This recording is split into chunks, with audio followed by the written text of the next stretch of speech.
তো গাইজ রথযাত্রা অনেক অনেক শুভেচ্ছা সবাইকে জানাই, তোমরা খুব ভালো আছো।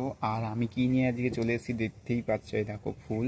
তো আমার আজকে বৌদির মেয়ে, ও একটা রথ নিয়ে এসে নতুন। তার জন্য আমি ভাবলাম কি করব, তার জন্য ভাবলাম ওর জন্য একটু ফুলের একটা মালা বানিয়ে নিই, মানে ঠাকুরের জন্য এই যে ফুল নিয়েছি। তা কি ফুল তোমরা তো বুঝতেই পারছো, টগর ফুল। চলো এখন আমি মালা বানাবো।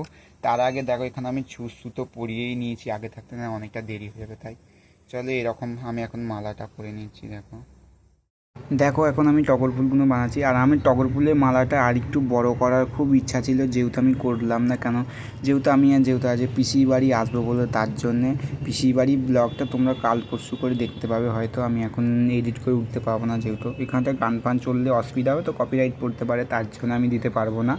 যাই হোক, এখন দেখো এরকম করে আমি টগর ফুলগুলো ছুঁচের মধ্যে ঢুকিয়ে নিচ্ছি, দেখতে হচ্ছে। আর অনেকটা একটু বড় মালা বানিয়েছি, একটু হালকা বড়, কিন্তু আরও বড় করার ছিল, মানে 3-4টে মালা বানাবো ভাবছিলাম, রথটাকে সাজাবো ভাবছিলাম, কিন্তু ওই তোমাদেরকে বললাম না পিসির বাড়ি যাবো বলে, তার জন্য করতে পারলাম না।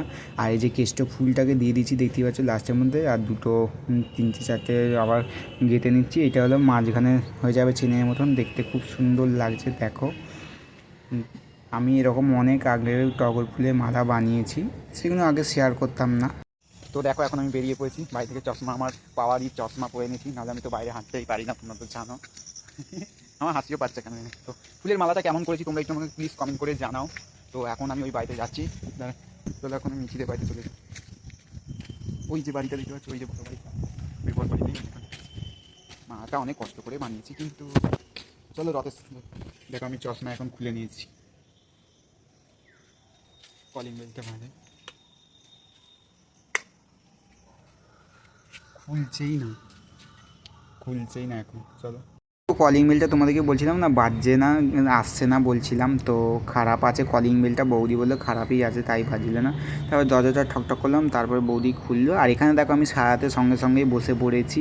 আর এই ডালপালাগুলো বৌদিকে সকালবেলায় দিয়ে গেছিলাম, বৌদি হয়তো সাজাবে, কিন্তু বৌদি সাজায়নি, অন্য কাজ করছিল বলে, তাই জন্য আমি বৌদি বলে আমি সাজাতে পারিনি, তুই সাজিয়ে দে, তাই জন্য এখন দেখো আমি সাজিয়ে দিচ্ছি কত সুন্দর। আর এইসব গাছপালা, মানে বাহারি গাছ দিয়ে রথটা সাজালে খুবই সুন্দর লাগে। আর এখন আমি দেখো জগন্নাথ ঠাকুরের ফটোটা বসাতে গিয়ে গাছটা আবার হেলে গেছিলো। আর একটা ফটো দেখালাম, ওইটা হলো প্রসাদের সাথে এসেছিলো, বৌদিদিরা পেয়েছিলো, তার জন্য ওইটাকে আবার বসিয়ে দিয়েছে।